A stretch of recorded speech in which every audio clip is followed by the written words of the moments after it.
Hello and good morning. How's everybody doing today? This is Rich Harshaw, and we're here for our Stocking Stuffer webinar. This is the webinar where we take a bunch of odds and ends, a bunch of little things, and we stuff them in the stocking. It's Christmas version. Normally when we do this type of a webinar, if it's not during the Christmas season, we don't call it stocking stuffers. But since it is the Christmas season, that's what we're going to do. Just a bunch of little things that we're going to throw together. Some of this stuff is familiar, some of this stuff maybe less familiar. All of it, at least hopefully interesting, worthwhile, and random, okay? So the things that we talk about at the beginning of the webinar are not necessarily in any way, shape, or form connected to the things we'll talk about second, third, seventh, and so on. So with that being said, we'll go ahead and jump in with our stocking stuffers. And like the stocking stuffers, the real stocking stuffers, you kind of have to just stick your hand in there and see what comes out. So let's see what comes out. Let's talk about slogans. This is a topic that's come up a lot around here recently at Monopolize Your Marketplace. Slogans. How do you come up with the slogan? How do we create a slogan? Some of the things that I've seen on the slogan front are companies that have what I would consider to be probably overly generic sounding slogans. So let's just give you some quick tips on slogans. It all starts with identity. That should not be a revelation to anybody on this webinar. But you start with your identity. What we want to know is what's the biggest, fattest apple on the lowest branch of the tree? What are the things that you do that are most unique and individual to your company, the things that set you apart the most, the things that you're really proud of, that you do well? And then we want to craft that slogan around that somehow. There will be some platitudinous in your slogans, but don't be too generic. In other words, it is a slogan, and per the next bullet point, which is 3 to 10 words is what we're looking for typically, we don't want to have a long, drawn-out slogan. It just doesn't make any sense. It starts becoming not a slogan at some point. But if we do have a slogan, 3 to 10 words, it is going to be somewhat of a platitude because it's hard to be super specific. But you know, I'll show you some examples here in a minute, okay? When you're creating your slogan, create 10 versions before deciding on the one you want. And I recommend that you just sit down and write a bunch of different slogans and then show them to people in your company, show them to your customers, show them to anybody who might have an opinion that you value, and then come up with the slogan. And then we want to integrate that slogan into all of your marketing. So some slogans that you're familiar with: P&G Bank, the community bank of whatever town it is. Now, this is actually a slogan that we created with an advertising campaign that I've showed on some other webinars, so you don't have enough context for this one. But nevertheless, the community bank, the word "the" being capitalized and underlined, meaning that it is indeed the community bank, and it's the community bank. And then we've got an advertising campaign that is designed to show all the different things that we do for the community, so that as those things start to sink in, that people start to say to themselves, wow, that really is the community bank. Not just a platitude, not just saying it, but in reality, that's what it is.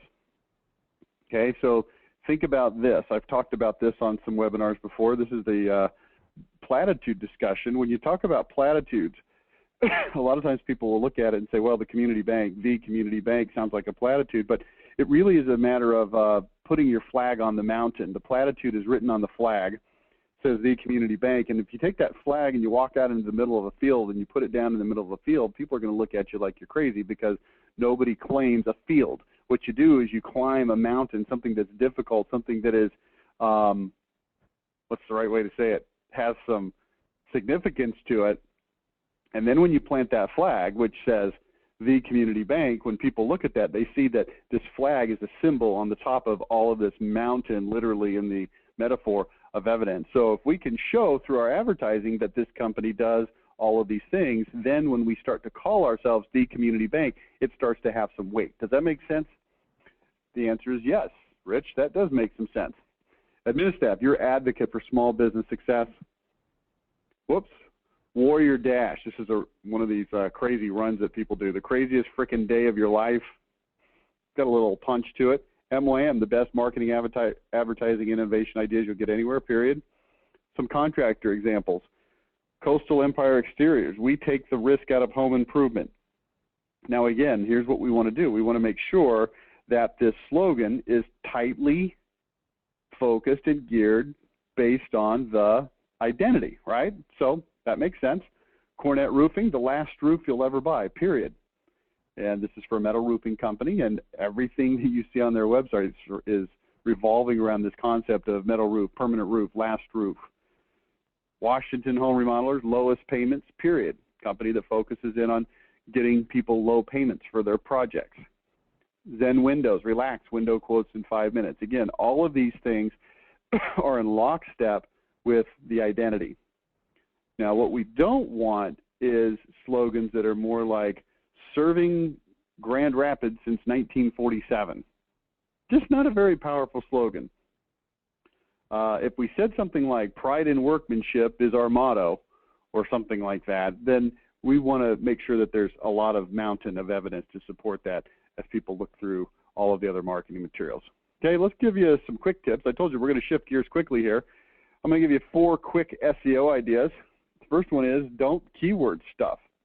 This is becoming more and more of a problem, and I think this is something that you need to be aware of. Keyword stuffing, if you're not familiar, is when you take keywords for your products, like if you sell windows, it would be windows or vinyl windows or whatever brand windows, or the geographic locations of where you serve, and you stuff them into the page, sort of creating an artificial kind of abundance of these kinds of words. The idea there is that Google sees all of these words on your page and says, wow, look at all these appropriate keywords for this search and this geography. This must be a page that has what people are looking for. But, you know, I was talking to a guy yesterday. He was the president. I don't know if he's the president or the owner. He's the guy in charge of CCN, Certified Contractors Network, a guy by the name of Scott. He was telling me this story about how they had this website that was built by some particular company, was producing very well for them, for their home improvement company, getting about 40 leads a month, sometimes as many as 50 or 60, but generally around 40. And he got tired of the way that his website looked, so he had a company come in and overhaul it. Well, the new website looked better, and it maintained its ranking in search engine optimization, but the lead flow went down to like 4. It was like 10%. And the reason, again, here's what you've got to look for, is keyword stuffing. When you keyword stuff, it's not so much a matter of is it going to make a difference to Google, because you can get Google to rank you high without keyword stuffing. Google's looking for websites that have user-friendly, appropriate content. If you keyword stuff, you can trick Google a little bit sometimes. For a little while, Google will catch up and then it'll start to push you down. But it kills your ability to convert humans.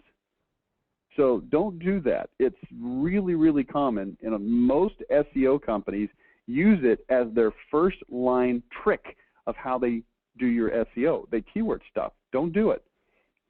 Here's another one. Create a master schedule of content and write and add to your site. Plan 2 months in advance. What we're talking about here is content that you can continually add to your website that's going to be rich for search engine optimization, that's going to be relevant to things that people are searching for as it relates to your business. And the key thing on here is master schedule 2 months in advance. I'm asking you to look at your business and proactively take charge. Now, see, here, this is one of those things. You know, it's really easy for people to say, okay, we've got this business and we spend, you know, whatever it is, $10,000 a month on marketing or $50,000 a month on marketing, you know, depending on the size of your company and all those kinds of things. But it's a lot harder to say, well, we're going to have to sit down and plan this out and actually organically create this content. Now, you can hire an SEO company, and many of you on this webinar have MYM doing your SEO, and that's good. But here's what I'm going to recommend. Also, on top of that, it's for your own good. Create content or work with MYM. Call us up and say, hey, you know, you're doing our SEO. That's good. But we also want to participate by adding some content.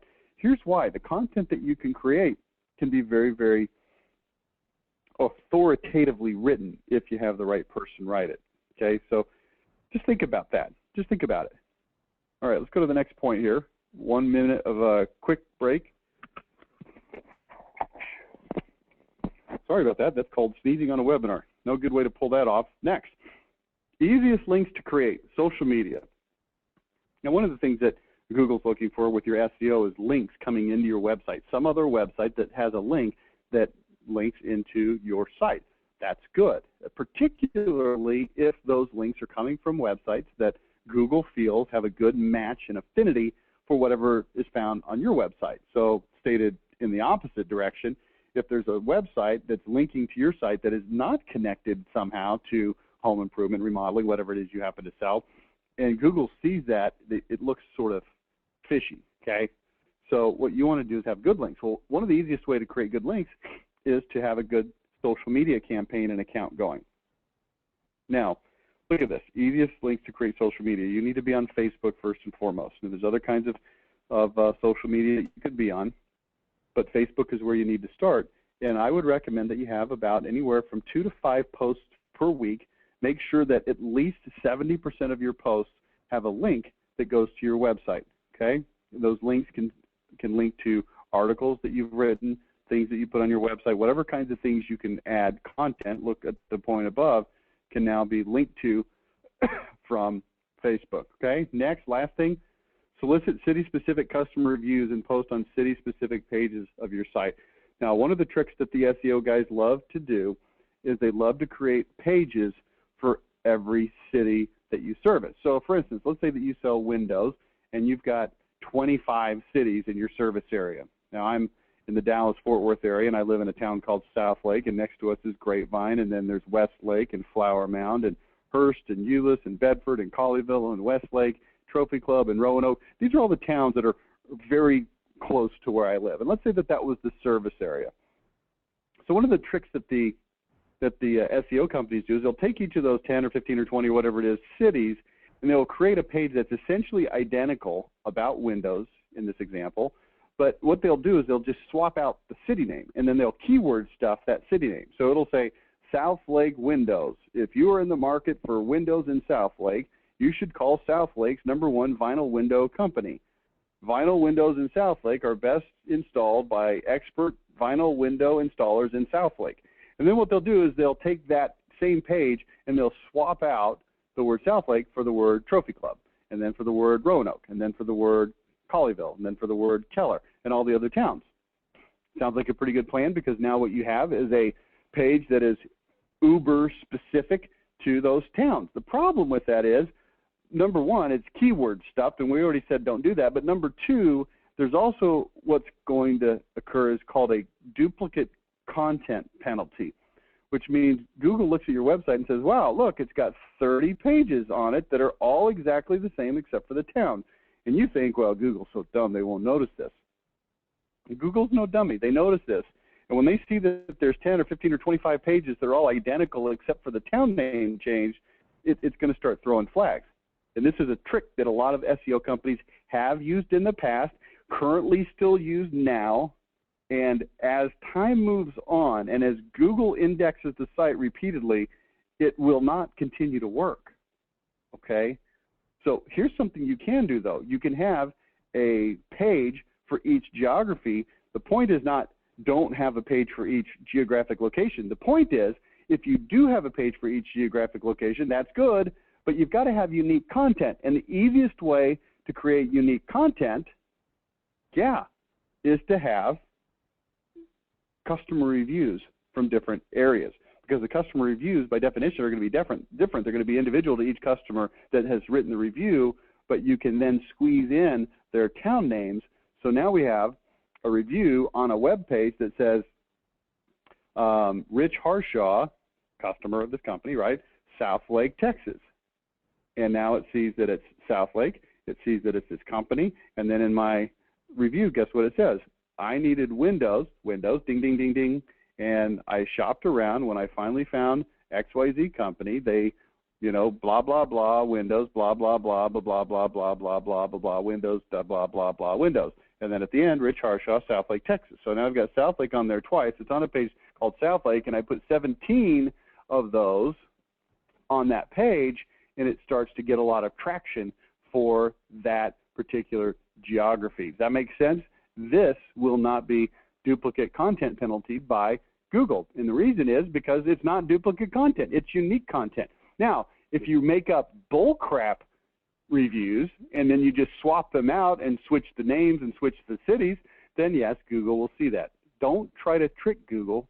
Here's what I recommend. Go to your customers in those 20 towns and solicit their reviews, okay? It's harder that way, but it works better that way. All right. Now, I've covered this before, and I'm going to cover it just briefly here, but I feel like as you move into a new year, which is what we're about to do, I feel like it's an important concept to review. So let's review it real quick. It's called Your Most Important Number. And here's what it is. It's the number of sales that you need to get your business where you really want it to be. And then you can backtrack from that number and see what the landscape looks like. How much investment it's going to take to get there, how much infrastructure is going to be required to get there. So let me give you an example. Let's say that you are a window company, and I know there's lots of different kinds of companies on here, but let's just say windows. And let's say that your average sale for windows is $10,000. And let's say that your sales for this year looked kind of like this. Now, this is going to be a month-by-month capture of how many sales you had. So let's say it went something like this. 4, 7, 12, 8, 11, 6, 12, 7, 9, 11. And it kind of bumps up and down a little bit here and there. This is some seasonality. There's some things that are outside of your control, and this is a pretty common scenario. Here's what I'm asking you to do, to look at your numbers and go, okay, you know, if we took all those numbers and we averaged them out, we're averaging, you know, let's call it 10, okay? Well, what would happen if you averaged 20 sales? So at 10 sales, you're averaging $100,000 a month in sales. This is about a $1.2 million company with some ups and downs. What if you were to take and you were to, what if you were to bump your most important number? What if your number was 20? So here's what I'm asking you to do is look at that number and say, okay, if we did 20 sales a month, that would be $200,000. How much money could we afford to spend on marketing? Now, I'm going to tell you something about faith right now. And we're not about to have a religious discussion. This is not about, you know, faith in the Lord and Savior Jesus Christ as we hit Christmas time. That's a good conversation, and I encourage you to have whatever conversation of faith you want to have in your own personal life later. But I want to talk about just the concept of faith and believing in something that hasn't happened yet. And here's an interesting thing, and I've noticed this in my own business. You know, you guys don't know me that well, but my story goes like this, and this is the really, really, really, really short version of my story. It kind of goes like this. Started out 20 years ago, built a business from nothing to very, very successful in about 5 years. Started making a lot of money and decided to take the marketing consulting business and start training consultants all over the country. Over the next 5 years, the business got really big, 20-something million dollars in sales, 90 employees, was making a lot of money, and then in 2004, a confluence of factors crashed the business in a very spectacular way, and the business went from 90 employees and $22 million in sales to 6 employees and less than $1 million in sales in less than a year. I mean, it was quite spectacular. Lots of reasons why that happened. We don't need to talk about those or rehash that right now. It's not important to our discussion. Oh my gosh, I just noticed that my screen is not sharing. Sorry about that. Well, you've been hearing me talk, so here it is on the screen. Sorry about that. So back to my story. As I started to crawl out of those ashes 10 years ago now, 2004, here's what I've noticed about my own self. And I'm not telling you this so that I can, you know, get super personal about my company. I'm telling you this so that you can analyze your own self. And here's what I found. I found that while it's easy to talk about having faith, and it's easy to say, well, we're going to, you know, set this goal and we're going to run after it and we're going to go do it, I found that it's actually a lot harder to really, truly exhibit evidence of faith. Specifically, when you've got a limited amount of funds, which I know all of you have, a limited amount of funds. I mean, we all have a limited amount of funds. And you know that it's going to take a certain amount of spend to go out and capture your market like you want. So in the case of the example I was giving earlier, to go from 10 to 20, you look at that and here's what happens. You say to yourself, well, if I'm going to go from 10 to 20, then I need to increase my marketing. If it costs me $1,000 per sale, marketing cost to get 10 sales, and I'm spending $10,000 a month now to get 10 sales, I'm going to have to increase my money to $20,000 to get the 20 sales. It's really hard when it comes to actually spending that extra $10,000. And this is where faith comes into the question.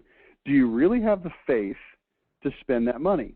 Do you have the cash flow to weather the storm while it's building up? And if you do, but you don't spend the money because you're, drum roll please, scared, what's the opposite of faith? Fear, right? Then here's what happens. You tend to not spend the money, and you say, well, I'll incrementally spend the money. Instead of spending 10, I'll spend 11 or 12, but I won't spend 20, because that 20 represents maybe your savings, maybe it represents your profit, maybe it represents money that you would rather put in your pocket so you can spend it on other things that you would want to spend it on. And here's all I'm trying to say. This is a long, drawn-out discussion to say this. If you really believe in your business, you really believe in what you do, you really believe that you're good, you really believe that your value proposition is strong, and you really believe in your marketing approach, then what I'm suggesting is there's no excuse why you don't have 20 instead of 10. The difference between 10 and 20, it resides squarely between your ears. That's it. Now, I'm admitting that I've had this limitation problem between my ears in the past and even currently. I mean, all of us do, no matter what level we're on. But here's what I'm suggesting. To really exhibit that faith, you've got to step off the ledge, right? And you've got to say, okay, I'm going to spend the 20, and if it doesn't work after 6 months, I'm going to be in a world of hurt. Now, not dead, not killed, not, decimated, but it's going to hurt. See, you can't exhibit faith if you only do things that won't hurt if they fail. Those things are mutually exclusive. Here's what I'm asking you to do. Figure out what your number is. Figure out what the investment needs to be. Put your infrastructure in place, and then go out and boldly make the investment, even though it's a scary thing to do. And that's how you grow your business. You don't grow your business on accident. You don't grow your business by saying, oh, wow, I can't believe we have all this business just walking in our front door. You do it by being bold and having a plan. A man without a plan is not a man. So get a plan, okay? Let's go on. Oh, let's talk about confirmation bias. This is one of my favorite topics. Now, the graphic on the screen is a movie poster from 2008 for a movie called Where the Wild Things Are, and I put it on here because I took my daughter to this movie back in 2008 when it came out. She was 12 at the time. She's a senior in high school now and about to graduate and all that stuff, but she was only 12, and she's just a sweet little girl, and she wanted to go to this movie. Dad, will you take me to this movie? Me and my wife, we took her over there, and about halfway through the movie, the movie was so inane, so idiotic, so horrible, just putrid to watch this stuff, that I wanted to get up and leave. And I'm going to tell you, I'm not a get up and leave from a movie kind of guy. I don't know that I've actually ever done it. And I would have done it. I would have literally got up and walked out. The only thing that held me tethered to that chair was my daughter wanted me to take her. So I thought, well, I'll just endure it. And you know what? We got out of the movie, and I asked her, what did you think? And she just gushed and raved about how great it was, and it was so awesome, and she just loved every minute of it. And I thought, wow, maybe this is the difference of a 12-year-old versus a 40-year-old. I don't know. But the reality is, it wasn't an age thing. It was an endearment thing. She'd grown up reading this book. She really liked this book growing up. Now, I knew about this book growing up. It's an old book, but I didn't have any particular affinity or affection for this particular book. So there was a book. But because she loved this book, she desperately wanted to like the movie, and she saw things in the movie that she liked, even though others of us, like me, did not. People tend to find evidence to support their existing beliefs and ignore evidence that goes against them, or at least find excuses to rationalize them away, minimize things that go against what you believe. And, this is what happens in marketing, right? This is a great marketing concept. In fact, if I had to roll the dice and put all of my chips on one color, and I had to say, okay, what is the most important psychological concept for marketing? I would say it's confirmation bias. I think this is it. I think it's number one. You might be able to talk me into number 2 or 3, but I think number 1 is where I'm going to stay. The reason is because this is what allows us as marketers to create identities that allows us to tell people things about our companies that they will start to believe and they will start to look for and they will start to draw evidence for. Let me give you the example. You've probably seen this before.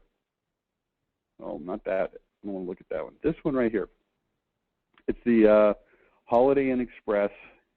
Told this story before. If you've been to a seminar of mine recently, you probably heard me tell it at a seminar, but stated very succinctly, went on vacation with my family. We stopped at the Holiday Inn Express. As we checked in, we saw a sign on the counter that said, "Welcome to the Holiday Inn Express, home of the Stay Smart shower head," featuring a picture of this big shower head. As we checked into the room, there was another sign next to the television that said, "Welcome to your room. At your earliest convenience, check out the Stay Smart shower head." And I went into the bathroom, and on the counter was a sign that said, "Welcome to the Stay Smart bathroom," featuring 4 things: large, oversized plush towels, a bowed-out shower curtain rod so you have extra room, designer toiletries for your convenience. And then 4th, of course, was the Stay Smart shower head. And as I drew the shower curtain back, it revealed what you see on the screen here, which is literally a sign of the shower head hanging from the shower head. So here's what we've got. We've got this big, what I call finger, not like the finger, but this finger pointing at the shower head from the moment I checked in, next to the television, in the bathroom on the counter, and then hanging from the shower head itself. They're pointing at this shower head. They're telling me how great it is. They're pulling it out of the environment of things that I probably would not notice or pay any attention to, and they're drawing it front and center and saying, "Hey, look at this." And as I notice it, I start to look at it and think, wow, that's a really nice shower head. The water comes out. It's got these revitalizing, reinvigorating, rejuvenating settings on it, and it's just a great shower head. Whereas without all the pointing via the signs, I probably wouldn't even notice it at all, let alone think it was that great. And so here's what happens from a marketing standpoint. You start pointing at stuff, people start to notice it, and then they start to give you credit for things that they otherwise probably would have just ignored, not paid any attention to at all. This is what the definition of identity really is. It's called pointing at your shower head, okay? You have the ability to influence the prospect's perceptions. Identity is simply pointing at the shower head. Put it in your advertising, your phone scripting, on your website, in your pre-positioning. So let's assume for just a minute that one of the things that you do as a company is you do not apply sales pressure to your prospects. Well, if you don't apply sales pressure to your prospects, but you fail to tell people that you don't apply sales pressure to your prospects, there is a reasonably good chance that the majority of your prospects will not notice specifically that you're not applying sales pressure to them. Now, if other salesmen come into the house and they do apply high sales pressure, they might notice it by contrast, but they won't specifically notice it unless you point it out. Now, by way of giving you a different perspective, perhaps you have an ad and a website and other information in your marketing materials that say things like, we don't apply any sales pressure. We're a no pressure, low sales pressure organization. We're going to take you by the hand, help you understand your options, and then step back and let you decide. We do not apply sales pressure. And if we continue to say that over and over again, then they called in to set an appointment, and we set the appointment and then said, "Hey, just wanted to let you know when we come over, we're not going to put any sales pressure on you." And then when the salesman walks in, he says, "Hey, I appreciate you letting me come into your house. I just want you to know, first and foremost, that this is a no-pressure environment. I'm not going to use any crazy sales techniques, any closes, any of those kinds of things. I'm going to show you what we have. I'm going to answer your questions. I'm going to help you make a decision, and then I'm going to step back and let you decide." And points at that shower head of low sales pressure continuously. What's going to happen is the prospect's going to notice it, and they're going to feel good about it, and they're going to perceive the experience to be much more pleasant than they would if they did not have that stuff pointed out to them. This is what the identity is all about. Are you following me? Are you tracking with me? Confirmation bias can be your very, very best friend if you use it to your advantage. The problem is most companies don't use it to their advantage. They don't negatively use it. They don't use it to their disadvantage. They just fail to use it, and all of the great things that they do that they're so wonderful about, people never know because they're not paying attention. Because you don't pay attention to the shower head at a hotel unless the pressure is bad, it's calcified and decroded, or you have a particularly bad experience. Otherwise, it's just ignored. It drifts into the background landscape of your life. That's what we're trying to do, okay? There's a discussion on confirmation bias. Let's go to a principle now called don't talk to strangers. This is an interesting little concept. Just give you an idea from the slide here. When a small chance of a really bad outcome exists, you can play it up to your prospects. People will take caution to avoid big problems, even if the chance of that problem happening is tiny. Okay, so this is why you have your children not talk to strangers. It's not because the vast majority of strangers are creepy people that are going to do weird things to your kids. It's because the 1 in 1,000 chance that somebody is creepy and wants to do weird things to your kid, the result of that minuscule chance of a thing happening, the outcome, the ramifications of it are so devastating that you can't take the chance with any stranger.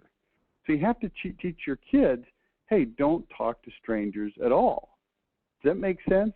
Now, from a marketing perspective, you can play up this principle by pointing at things. Remember that whole showerhead thing.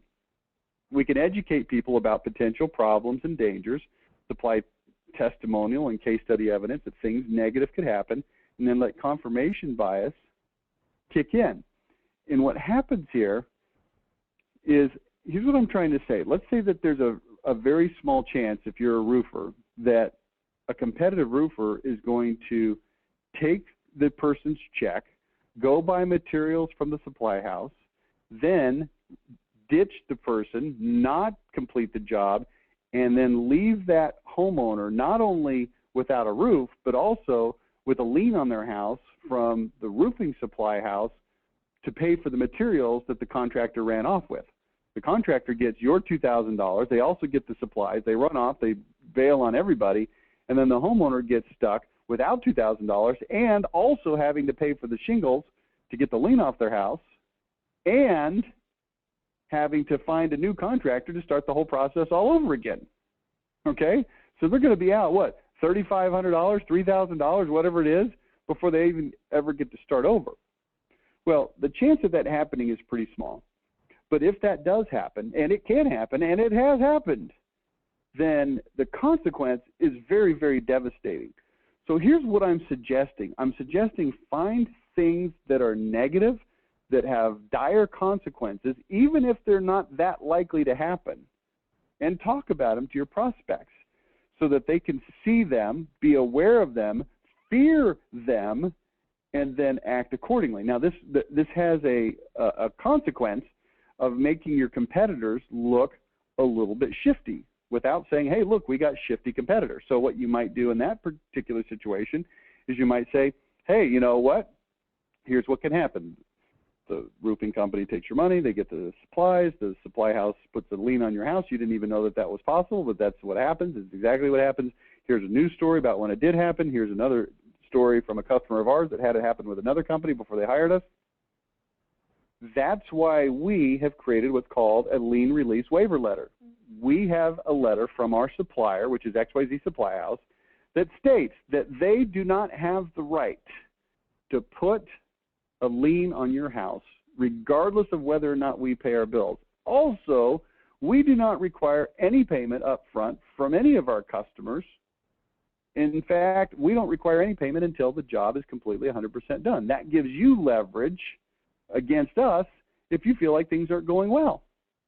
And the customer hears that and says, wow, that's interesting on the one hand, that's even possible to have a lien on your house, and that's great that you have taken these measures to protect me.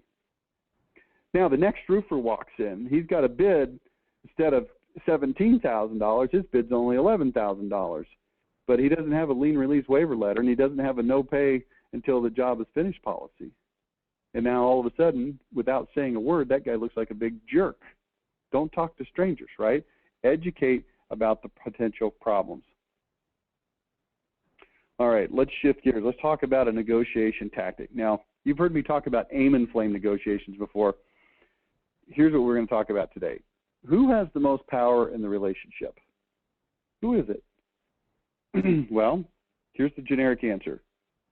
Playing hard to get. The person with the most power in the relationship is the one that is perceived to be most willing to walk away from the deal. Okay? The one who has the most willingness to walk away from the deal is the one that has the most power. Think about this in a dating environment. This is why girls notoriously play hard to get. Not because they want to be hard to get particularly, it's because they know that if they make themselves scarce and if they act like they don't care, even if they desperately do care, that it has an attraction factor for the guys. Okay, and guys can play hard to get too. I'm not suggesting it's only a female thing, although that's typically how it plays out in real life, isn't it? So playing hard to get, and I'm going to ask you to look at your business and think about ways that you can play hard to get. Okay, now here's some ways not to play hard to get. To have a salesperson that seems very desperate, that obviously is not hard to get. That's called easy to get. Spend more time listening than talking. This is a good place to start.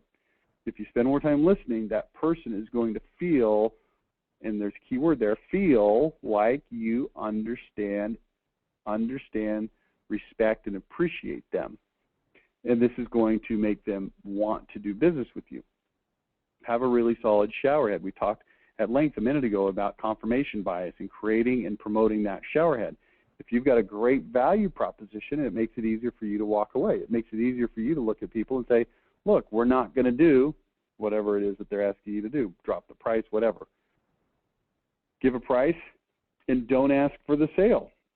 This is an interesting concept. Well, you always got to ask for the sale if you want to close deals. Well, that's probably true. But let's just step back for a minute and think about it. Now, here's what I'm not telling you to do. Give a price and don't ask for the sale, even though it is a bullet point on my PowerPoint right now that you're looking at. Here's what I'm suggesting. If you're really that good at what you do and they really understand your value proposition, you've really taken the time to listen, then chances are good that you don't really have to ask for the sale. They'll ask you for the sale.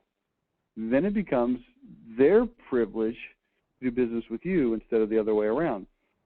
If it's appropriate, if you're comfortable with it, you can imply scarcity.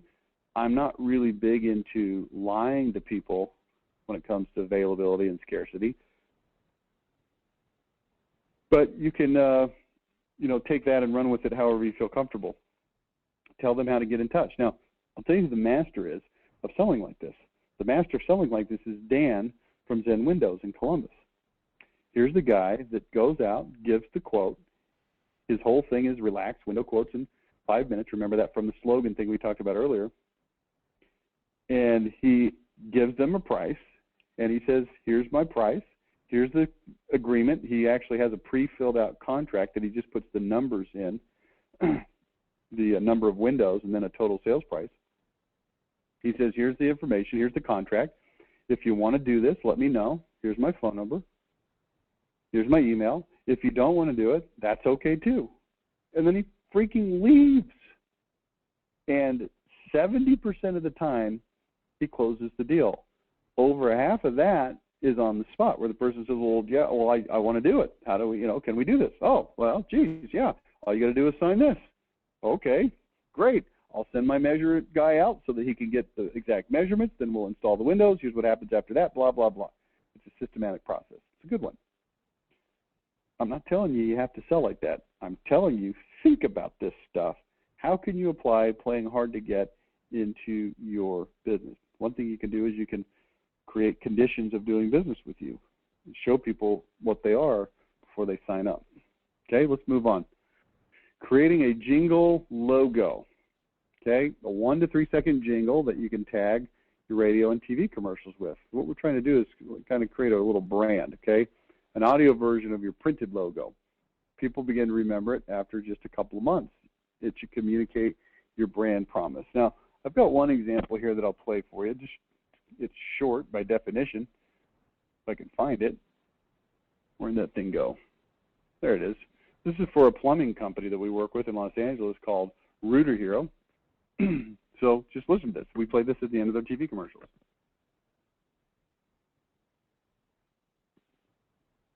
Well, that didn't work. Hang on.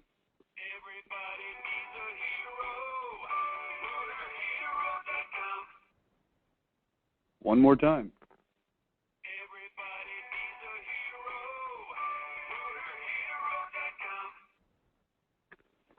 That's it.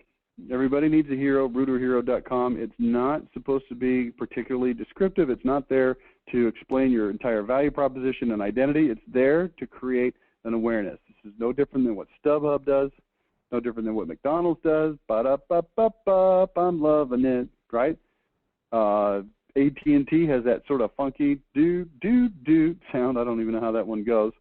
Intel Inside, ba-bum, right? A lot of these major companies do this because they know that it becomes an anchor. When people hear that, they anchor what they know about that company to that sound. So I'm going to recommend that if you're in TV and radio that you at least think about this. Take a look at it, see if there's something you can do with it, okay? It's not that expensive to create. You're looking at probably $1,000 to get one professionally recorded and, you know, get a guy singing it, whatever. But it's not that expensive. You can use it basically forever. So create a Jingle logo if that's appropriate for your company. Talk about vanity numbers for a minute. Using a vanity number, vanity phone number. They're easy to remember. It's great for branding, again, particularly for radio and television, billboards, any kind of signs, places where people are not sitting in front of your ad. Newspaper, not as important. Direct mail, not as important. They're sitting in front of it when they call you. I recommend 800 numbers, not 888, not 877. I've got tons of experience showing that 888 numbers, a certain percentage of the time, people still dial 800, even though they know it's 888. Look, man, I get called Rick literally 50% of the time, even by people that have known me for years, people that are reading emails that clearly states the word Rich right under it. I still get called Rick. You know, I'm not that upset about it because whatever, who cares? But if somebody's trying to call you on an 800 number, an 888 number, and they dial 800 out of subconscious habit, they're not going to get you. That's a problem, okay?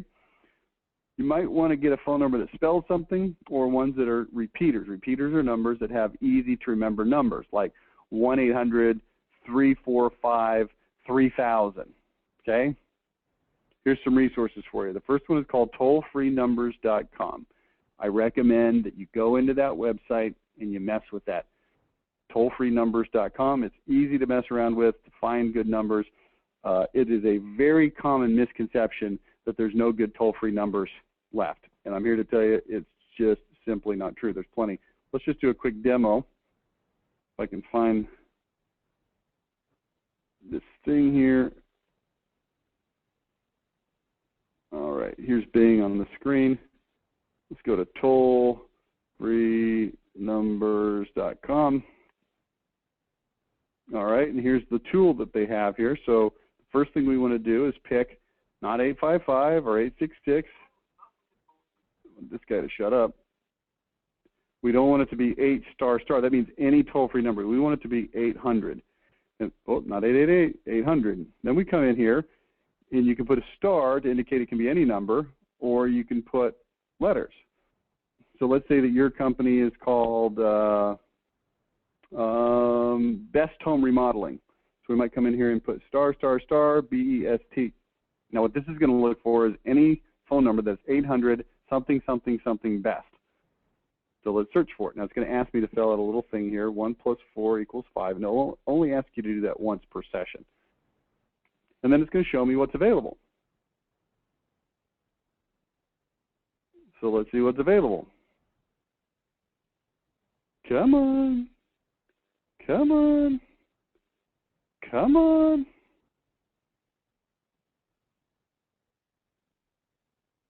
It's taking its sweet little time here. It is the Christmas season, and they're probably busy. It's coming. Just give it a second. There we go. Okay, so here's what it says. 800-242-BEST. This number was changed recently, becoming available. And then I can click here, and I can back order it. Okay, here's one that was 800-961-BEST. Disconnected over 4 months ago, but was already taken. So I missed it. But here I can back order, and then when it becomes available, this service goes and grabs it. Okay, and that's all there was. Usually they'll give you some additional information down here, but apparently not this time. Okay, or I can come in here and say 800-BEST **** and see if it finds anything for that. See if it's a little bit quicker. Come on.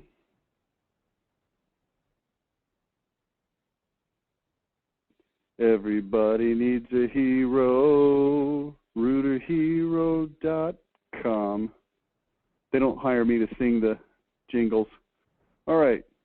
800-BEST 167 was becoming available. BEST 782 will be available within the next month. BEST 864 is becoming available. So we could go in and pick those or anything else you want. Okay? Just play around with this tool, see what you can find. Okay? Then it gives me some other words down here, some other examples. Okay? Easy enough. And we'll get rid of that. Okay? There's a resource. There's also a resource called phonespell.org that will allow you to type in your phone number and it'll tell you what it spells. So you can see if your phone number spells anything interesting, or you can do the opposite. You can type in words and it'll tell you what numbers go with that. Okay? Vanity numbers. Phone numbers and URL together. Make your web address easy to remember. Washington Home Remodelers, lowest payments period. Herb Fry Waterproofing becomes phillydry.com. Ideally, your phone number and your URL will match. Okay, 1-800-BETTER-HOME, 800betterhome.com. Then they only have to remember one thing. So just a really quick tip there for you. It is stocking stuffers. Okay, let's talk about your vehicles. Are your vehicles wrapped and looking good and creating positive vibe for you? Let me show you this next one. This is a service truck for a company I work with called Horizon. They're in Philadelphia, Wilmington, Delaware area, New Jersey now. And I was out there recently with the owner of the company, and we were driving around. We were actually going to a TV commercial shoot. And they've got about 200 of these orange box trucks and service vans and pickup trucks and just various vehicles that they need for various kinds of jobs. But they're all painted bright orange. And I asked the guy that owns the company, I said, how much does it cost to, wrap these trucks with this orange, bright orange? And, I actually don't remember. I think it was like $3,000, something like that. And as we drove around, it was fascinating to count and to look at all of the other HVAC trucks that were just plain white trucks, vans, pickups that had different types of signs with magnets or painted or some kind of decal. And we must have counted in a 15-minute drive something like 7 or 8 competitive trucks that were just plain white. They had no branding. They weren't pointing at any shower head. They were just part of the backdrop of what you see out there. And then you take these 200 trucks, you spend the money to make them all bright freaking orange, and you start to brand it. And I'm telling you, it makes a difference. You say, well, I don't have 200 trucks. I can't make that much of an impact. Well, you can only do what you can do, but don't fail to do something just because the impact will not be that great. You do it because the impact over time can be great. So I recommend that you make it colorful, make it have a slogan. We already talked about slogans. Do something. And let's end here. This is called Why Santa Still Matters. And here's all this really means is everyone loves to be surprised and get gifts. And let me just underscore that. Everyone loves to be surprised and get gifts. How can you surprise your customers? How can you give gifts to your customers? You can systematize that process. Reward prospects who allow you to market to them. You can give people gifts. But let's talk more about your customers. Just think about them for a minute. At the end of the job, you send a little thank you gift. If somebody allows you to come give them a quote, you can send them a little thank you gift. I'm just telling you, here's what people love to do. They love to get little boxes. They love to get little gifts. They like to get stuff. You never outgrow it. You never outrich it. In other words, I don't care how rich a guy is, he still likes that thrill of that box. Think about a rich guy, you know, to use an extreme example. The rich guy can buy whatever he wants, right? You know, and we're all in this dilemma to a certain extent. I mean, I'm not saying everybody on this phone call is Donald Trump, but I think we all probably have enough ways and means about us that, you know, most of the things that we want, without being silly, we can go buy it if we really wanted, you know, a certain pair of boots or something, right? But even that guy, the super rich guy, it's hard to buy him gifts because he already has everything. But when he goes to his mail and when he goes to his door and he sees that he's got a little box, that little boy inside gets that little spark of excitement and says, oh, I wonder what it is. This is neat. And it gets opened. And I'm just telling you, you can tap into that for a very positive reaction. So think about that. Santa does still matter. And you know what? That's all we got for you today. Merry Christmas. And I would say we'll talk to you next year, but the reality is I'll talk to you in another 8 minutes when we start up our next webinar, which is our, what is it? It's our combined Tuesday morning ad clinic, which got shifted to Thursday. So it's our Thursday morning ad clinic and our Insider Open Forum. So that's a call and a webinar where you can talk about whatever you want to talk about. So jump on that in just a few minutes. I think, let me just do a quick check here. Yeah, I think it's actually at 11 o'clock today. Let me just double check.